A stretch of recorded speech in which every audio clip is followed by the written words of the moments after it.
अब क्या होता है कि सारी संगत बैठी हुई थी, बड़ी प्यारी संगत है महाराज की। संगत में किसी ने कुछ नहीं कहा। एक अंकल थे, कोई भी थे, XYZ महाराज की संगत ही थी।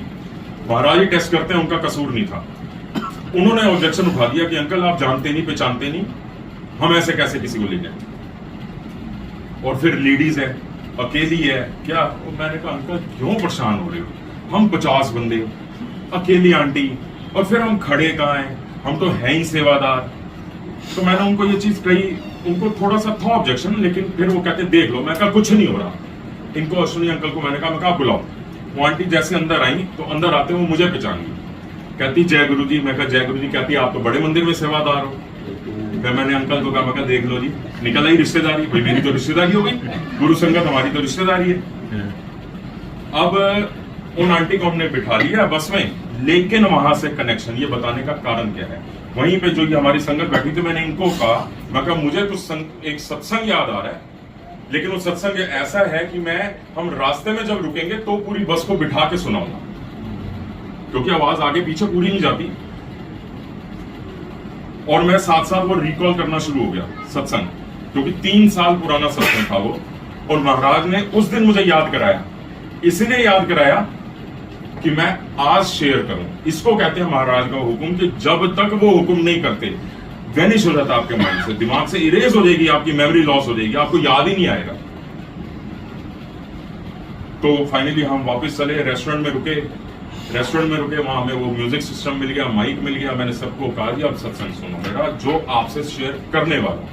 ये सत्संग शेयर करने का पर्पस ये है, महाराज ने हमेशा से एक बात कही है, सत्संग करने वाले का भी कल्याण, सत्संग सुनने वाले का भी कल्याण। मैं अपने आप को बड़ा भाग्यशाली समझता हूं।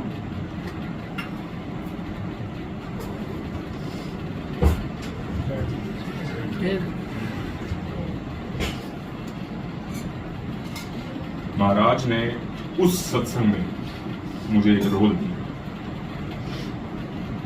आज से लगभग 3 साल पहले महाराज ने सेवा बख्शी थी डुगरी में। रेगुलर जाते थे, महाराज बुलाते थे, रेगुलर जाते थे। हम 4 सेवादार थे मेरी गाड़ी में, एवरी मंथ।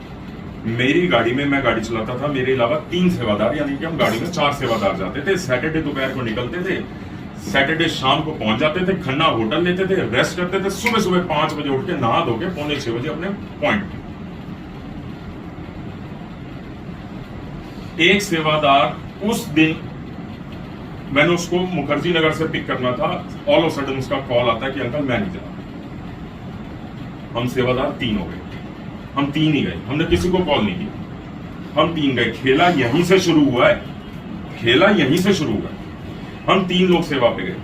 हमने पूरी सेवा निभाई, महाराज के आशीर्वाद से अपने एंड पे पूरी कोशिश की, अच्छे से सेवा निभाई। शाम को वापसी पे डुगरी सेवा में अमूमन ये होता है अंकल, मतलब कि लंगर प्रसाद भी बड़ी मुश्किल से किया जाता है, क्योंकि गर्मी, ओवर प्रेशर होता है, वहां पे बहुत लोड होता है। लेकिन हमने चलते चलते लगभग 4:30 बजे के करीब लंगर प्रसाद किया, महाराज को मत्था टेका, आज्ञा ली, और 4:45 बजे के करीब हम अपनी गाड़ी में बैठ गए, वही तीनों। हमें किसी ने नहीं कहा कि हमें ले चलो। 4:45 बजे हमने पेट भर के लंगर किया, और सुबह से महाराज ने रेलम पेल लगाई हुई थी, दबा के खाने पीने को आ रहा था। 5 बजे मैक्सिमम 15 या 20 मिनट हम मलेरकोटला से अंदर से फुल स्पीड में बाहर खन्ना मोड़ तक आ गए। खन्ना मोड़ पे जब हम आते हैं तो हम वहां पे, पता नहीं क्यों महाराज ने क्या लीला रची, हमने वापस वहां पे गाड़ी रोकी पकोड़े खाने के लिए। सब खेला यहां से रचा जा रहा है। हमने वहां बैठ के अंकल दोबारा से पकोड़े खाए, दोबारा से चाय पी। वहां पे हमें एक दुबला पतला सा एक लड़का मिलता, 35-38 साल की आसपास की। उसने हमें कहा कि आप मुझे बाहर रेलवे स्टेशन तक छोड़ दोगे, खन्ना या जोन सा भी रेलवे स्टेशन पड़ता है, मुझे आज भी नाम नहीं आता। तो हमने कहा चलो जी, चाय प्रसाद कुछ लेना है आपने? कहते नहीं मैंने अंकल कुछ नहीं, आप लोग कर लो। उसको हमने बिठाया, उसको तो हमने 15 मिनट के बाद बाहर ट्रेन पे छोड़ना था।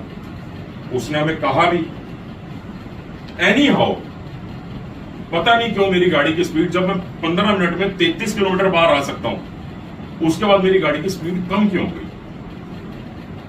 हम लोगों की आदत है, शायद मेरा आज भी म्यूजिक सिस्टम खराब होगा, क्योंकि अगर चलता है तो सिर्फ सत्संग चलते हैं और कुछ चलता ही नहीं, और या फिर हम सत्संग बहुत करते हैं। तो हम तीनों सेवादार थे, चौथा हमने उसको बिठा लिया और हम सत्संग करते करते चलना शुरू हो गए। अब मैं भी सत्संग कर रहा हूं, कभी कोई अंकल कर रहे हैं, कभी कोई अंकल कर रहे हैं, हम तीनों में से रैंडमली हम सत्संग शेयर कर रहे हैं। करते करते गाड़ी की स्पीड कम हो गई, तो उसने कहा कि वो तो स्टेशन, मेरी तो ट्रेन निकल गई, तो आप एक काम करना, मुझे आगे किसी बस स्टॉप पे उतार देना, मैं बस पकड़ लूंगा। तब तक हमने उसको ये नहीं पूछा तुमने जाना कहाँ है। हम फिर आगे चल पड़े, हमारे सत्संग कंटिन्यू चल रहे हैं। वो आगे एक बस स्टॉप गया, वो दूसरा गया, 2 बस स्टॉप निकलने के बाद हमने उसको पूछा अंकल आपने जाना कहाँ है? कहता दिल्ली। और मैं कहा यार, फिर ट्रेन किया और बस किया, हमारे साथ चलो, हो सकता है महाराज ने हमें शटल सेवा दी हो। हम मजाक में ऐसे ही थे, हो सकता है महाराज ने हमें शटल सेवा दी।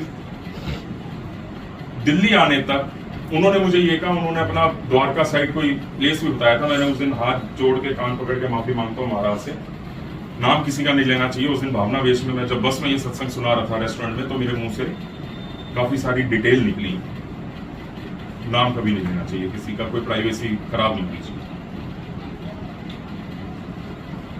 उन अंकल ने मुझे द्वारका साइड का बताया जी, मैंने उस तरफ जाना है, तो मैंने कहा भाई हमने तो जमुना पार जाना है। तो कहते जी मुझे मकरबा चौक पे आप उतार देना, मैं वहां से कैब वैब मैनेज कर दूं। ठीक है, कोई बात नहीं। सत्संग चलते जा रहे हैं, चलते जा रहे हैं, चलते जा रहे हैं। महाराज के सत्संग होते इतने प्यारे प्यारे हैं कि कंटिन्यू चल रहे हैं।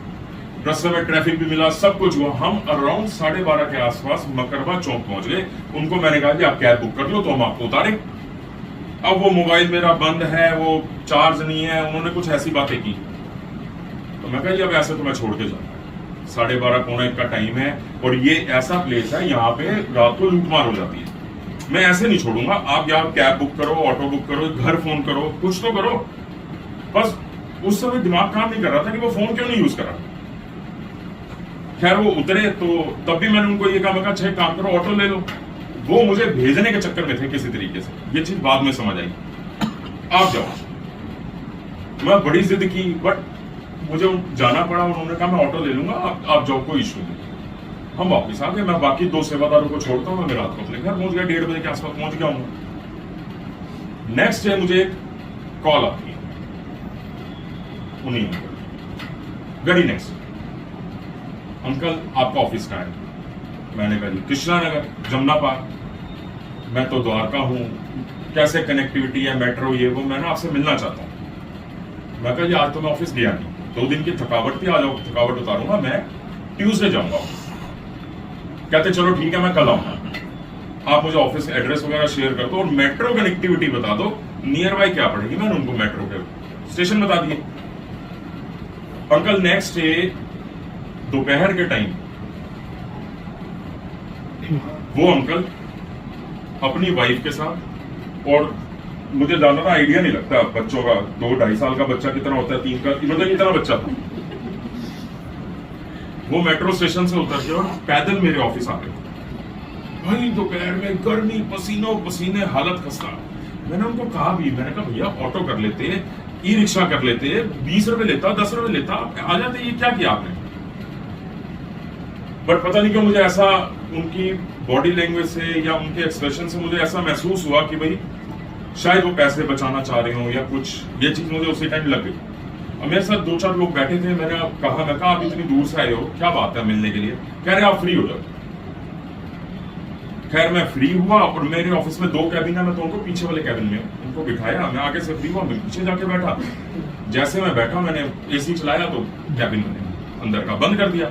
बंद करते उसकी आंटी कुर्सी से उठी और मेरे घर, उधर वो आंटी ना चुप हो रोने से, उधर वो अंकल चुप ना हो रोने से, माँ बाप को देखे बच्चा ना चुप हो रोने से।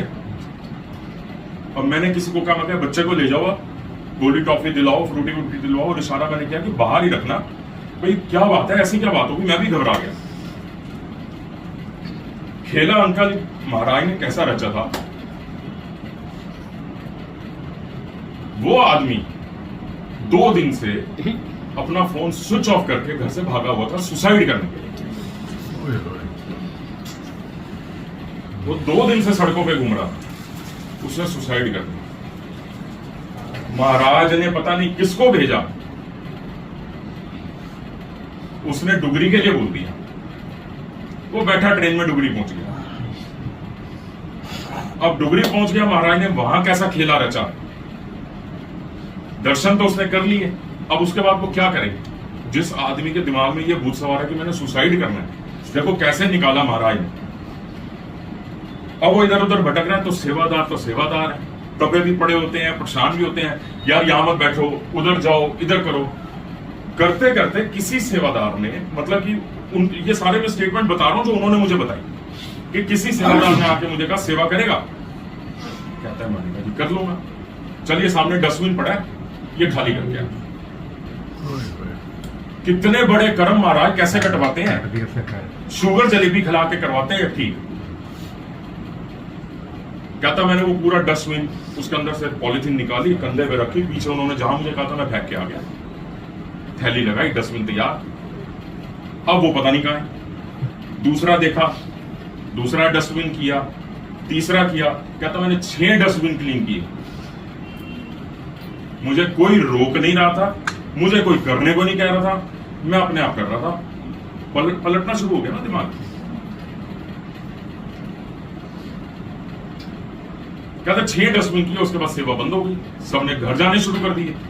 कहता अंकल मैं तो रेलवे स्टेशन पे आपको इसलिए कह रहा था, मैंने तो कटना था, मेरे पास टिकट ही नहीं थी,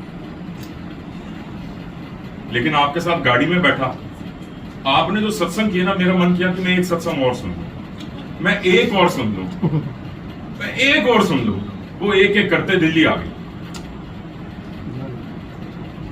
दिल्ली आके जब हम उसको जिद कर रहे थे तो अपना फोन ऑन कर, वो फोन ऑन इसलिए नहीं कर रहा था, अगर वो ऑन करता उसकी तो घंटियां बजती।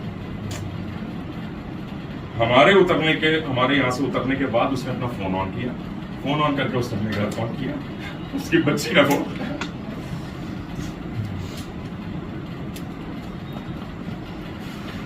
वो शुक्राना करने आए थे मेरे को, मैं तो बैठे मन। मैं आपको इतनी छोटी छोटी चीजों के सत्संग शेयर करता हूं, इतनी छोटी छोटी चीजों के। यहां तक शेयर किया, इनकी गाड़ी में नीचे बैक करने गया तो उसमें जय गुरु जी बोली, आके मैंने आप लोगों के साथ शेयर किया, आनंद आ गया। गाड़ी के अंदर में गया, बोली गाड़ी बोली है जय गुरु जी। इतनी छोटी छोटी बातें शेयर कर रहा हूं। How it is possible? आप में से कई संगत है जो मुझे 3-4 साल से जानती है। मेरी आंटी को नहीं पता, मेरी माँ को नहीं पता, जो मेरी बेटी रात को, मेरी माँ रात को 3-3 बजे तक हमारा वेट करती है एवरी फ्राइडे की वापिस आओगे और कोई सत्संग बताओगे कि क्या हुआ आज मंदिर में।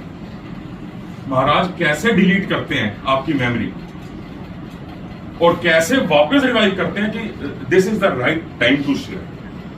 बेटा ये अब टाइम है, आज तूने शेयर कर।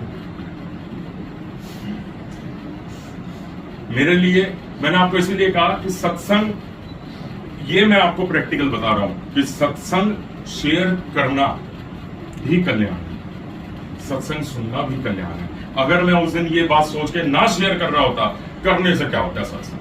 मैं गाड़ी में सत्संग शेयर कर रहा था, महाराज करवा रहे थे ना, उसका कल्याण महाराज ने मेरे को पार्ट बना लिया ना महाराज ने।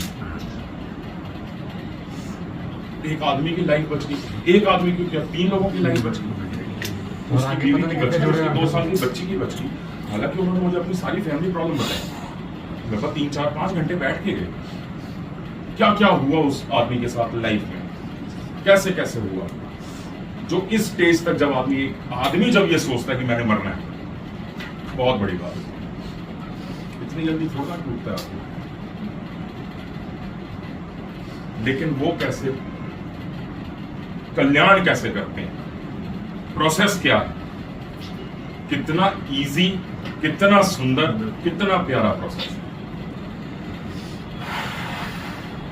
इरेज ऐसा कर दिया था उन्होंने कि मैं आज की भी डेट में आपको बता रहा हूं, जो मेरे साथ 2 सेवादार और थे उनको भी नहीं पता ये बात, उनसे भी नहीं शेयर की मैंने।